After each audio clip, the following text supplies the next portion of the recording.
Mr. Chair, may I direct my questions to the members or representatives of the Commission on Audit? Attorney, sino na dyan? Camora. Okay.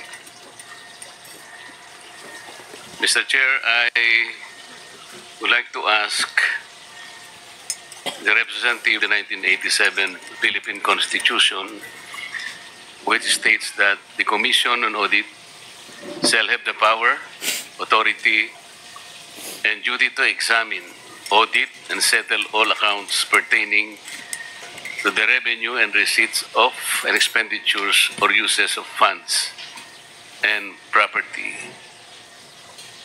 Do you understand this provision, Madam? Yes, Mr. Chair. This provision is constitutional. Yes, Mr. Chair. And this is related to Section 25 of Presidential Decree 1445 or the State Audit Code of the Philippines, which is statement of objectives.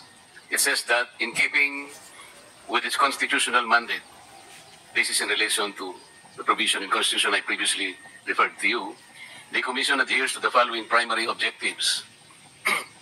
I'm quoting paragraph 2, Mr. Chair, which states to develop and implement a comprehensive audit program that shall encompass an examination of financial transactions. I'm also familiar with this provision. Yes, Mr. Chair. And under Section 26, with title General Jurisdiction, the authority and power of the Commission, meaning COA, shall extend to and comprehend all matters relating to auditing procedures, systems and controls, etc., etc., the examination and inspection of the books, records, and papers relating to those accounts, and the audit and settlement of the accounts of all persons respecting funds or property received or held by them in an accountable capacity, etc., etc. You're still familiar with this provision? Yes, Mr. Chair. These are all provisions which give mandate to COA in the examination, audit, and settlement of public funds. I am correct? Yes, Mr. Chair. Mr. Chair, I'd like to ask the representative from COA if the Constitution allocated this particular mandate to other agencies or offices of government other than COA. Mr. Chair, it is exclusive to the COA. It is exclusive to the COA. COA alone has the mandate and authority to perform all these functions. Okay, Mr. Chair. I just read before you. Is that correct? Yes, Mr. Chair. In issuing the audit observation memo to the Office of the Vice President, the examination in relation to this action, Madam, What audit actions, Mr. Chair? para makompleto po ninyo yung audit observation memo na inisyo po ninyo sa opisina ng Vice President, ano po yung nararapat gawin nila para sa ganun matugunan po yung action na ginawa ng COA? As to the AON, Mr. Chair, kailangan po nila mag-submit ng compliance dun sa observations namin, Mr. Chair. Ilan-ilan pong mga requirements ang dapat gawin para po matugunan nila yung requirements na hinihingi po ng audit observation memo? Kung ano po yung nasa audit observation memorandum, Mr. Chair. Pwede po bang i-enlighten nyo kami kung ano-ano po yung mga yun para sa kapakanan po naming lahat at lahat po ng nakapakikinig din po ating pinag-uusapan? Mr. Chair, depende nga po kung ano yung content ng AOM. So if there are 2 observations, edi malamang po, 2 po yung i-comply. If there are 5 po ang i-comply. Kaya nga po, Mr. Chair, I am referring to the audit observation memo that you issued to the Office of the Vice President. What period po? Kasi Ito pong pinag-uusapan natin ngayon. yung pinag-uusapan po natin, meron po from 2022, meron din pong 3 from 2023. Yun nga po. Hindi po ba pinagsama na po yun at yan po yung subject ng inquiry ng committee ito? At dahil nga po doon, Mr. Chair, ay in-advisean po yata kayo sa magitan ng isang sulat.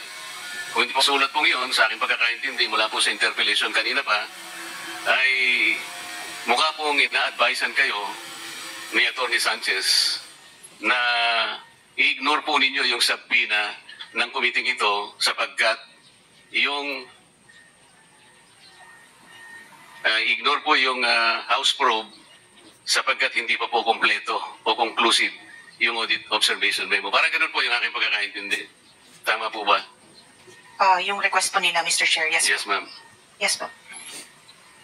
Noon pong sabihin ni Attorney Sanchez na ang inyo pong audit observation memo ay hindi pa conclusive o hindi pa kompleto sapagkat marami pa kayong hihingin sa kanila na isusumitin nila sa opisina ninyo, tama po yung kanyang isinulat. Hindi po ba? As to yung mga 2023 na AOMs po, kasi at that time, kailangan pa po nilang mag-comply. Yun nga po. Yung sa 2022 po, natapos na po yun, nag-comply na sila, nag-issue na ng NS, nag-comply na din sila. Natapos na po yun, nag-comply na sila, nag-issue na ng NS, nag-comply na din sila. Tapos na po yun. Hindi pa rin po deficient, so nag-issue na po ng ND. So, sa mga tweet, nag-issue na po ng ND. Yun pong ND ay yung Notice of Disallowance. Yes, Mr. Chair. Yung Notice of Disallowance po, Madam, is also not conclusive because ito po ay appealable and contestable. Yes, Mr. Chair. Meaning to say, it is not a final judgment. Yes, Mr. Sa mga tweet, yung pong sulat nila sa inyo, ina-advisean po kayo na sana, hindi naman po siguro kawalan ng paggalang sa committee ito. Kung hindi, ang ibig nilang sabihin, sapagkat marami pa po naman kayong kakailanganin sa kanila na isasubmit, iniisip po siguro nila para hindi makomplicate ang pag-uusap, sana ay wag na muna inyong bigyan. Kasi po humihingi ang House, ang ating pong komite, ng mga dokumento na kakailanganin po dito sa kanilang pagdinig. Tama po ba? Yes, Mr. Chair. Okay. Bakit hindi po ninyo binigyan ng due course yung sulat po ni Attorney Sanchez? Ano pong dahilan? Mr. Chair, nag-issue po ang House, ang committee po, ng subpoena to kung sa COA. And doon po sa rules ng COA, pwede naman po kaming maservan ng subpoena. And ayun po, nag-comply lang po kami based doon sa subpoena po. Mr. Chair, kung halimbawa yung subpoena ng committee ito ay tumutukoy sa mga bagay na hindi pa po ninyo iniimbestigahan, sa akin palagay tama lamang po yun. Ngunit dahil po yung bagay na hinihingi po nila ay iniimbestigahan na ninyo, hindi ba dapat ay pumayag kayo na sana'y i-advise nyo yung ang House na, Sir, Madam, with all due respect, ay hindi muna po namin kayo mabibigyan ng inihingi po ninyo sapagkat sa ngayon po ay kami po yung kasalukuyan pong nag-iimbestiga. Hindi po ba pwede rin idahilan yun, Madam, without disrespecting the Committee on Good Government? Mr. Chair, meron naman pong nire-recognize din naman po namin yung Congress oversight, and yun nga po, we were issued subpoena, so Mr. Chair, sinasabi ko nga po yun eh. Kung sa bagay siguro na hindi pa ninyo iniimbestiga, makatwiran lang na talagang pagbigyan nyo at nasa lugar naman po. Ngunit sa ganito pong itong pag-uusap na ito, na ang involved pong subject matter yung 2023 na inyo pong iniimbestiga, hindi po ba nyo nais na maaari pong makompromiso yung ginagawa ninyo? Halimbawa po, hindi po ba sa mga proseso o procedures na ginagawa po ninyo, ang audit observation memo at saka notice of disallowance ay confidential po in nature? yes po. Ang mga partido sapagkat wala pang ang conclusiveness eh. Iniimbestiga pa nga lang eh. Tama po? Yes, Mr. Chair. Actually, audit lang po yung sa amin na technically hindi po investigate. Kaya nga importante po, Technically hindi po investigate. kaya nga importante po na ma-protectional kasi ino-audit nyo lang. At alam po ninyo, yung pag-audit ay maaari pong i-contest mula sa level ng regional director kung nasaan man nag-umpisa. Kung sakasakali po hindi natapos doon, maski sa level ng commission proper, inaapela pa rin po. At kung sakasakali po hindi napagbigyan doon, umaabot din po yun hanggang sa kataas-taas ang hukuman, hindi po ba? Kaya po pinapanatili natin confidential ang proseso. Hindi po ba nyo naisip po sakasakali, yung pong ginagamit po ninyo sa inyong pag-audit ay ibibigay po ninyo sa Committee on Good Government, mabubuyang-yang po yung mga dokumento because of the nature of the hearing in the House of Representatives. Tama po. Tama po. Kagaya po ng nangyayari ngayon. Bago po ako magpatuloy, ay gusto ko munang itala on record na hindi ko po binibigyan ng hatol. I am not judging what the Committee on Good Government has done so far in relation to the documents that you furnished this office. Ang sinasabi ko lamang po, kanina po sa unang pagtatanong ko sa inyo, ang sabi po ninyo, there is no other office or agency of government na binigyan po o inallocate ng ating saligang batas para kopyahin ang ginagawa ninyo. Wala na po, kayo lang.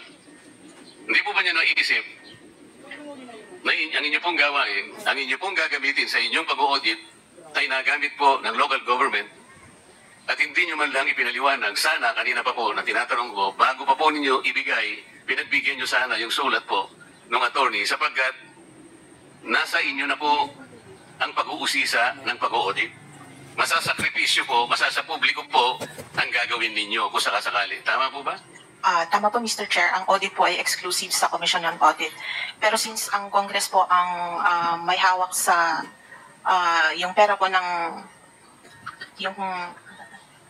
yung power of the purse po, I think we do recognize yung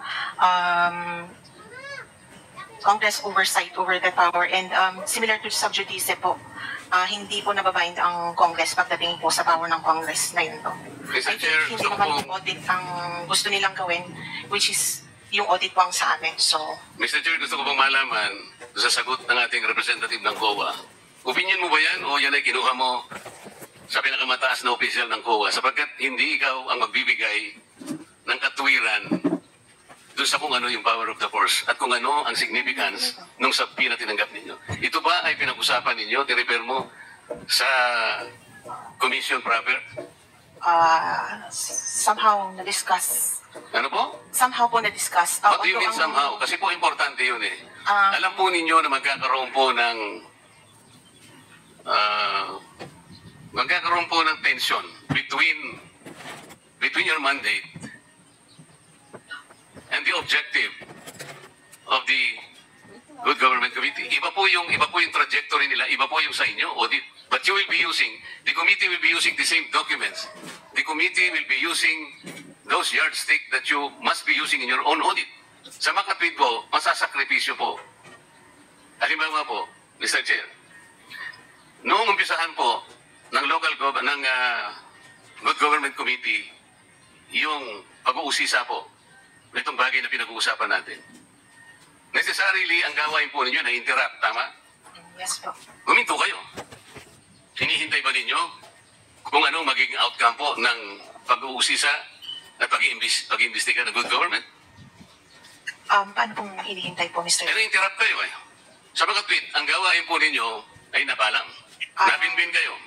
It continues naman pa rin po kahit na may Kahit nasasabi mo lang kanina, na-interrupt yun, eh, continuous. Itong sa OVP po, pero sa other audit, Ito po sinasabi natin, itong pinag-uusapan, the subject matter of this Good Government Committee. Necessarily, ang trabaho po ninyo in relation to the issuance of that audit observation memo was interrupted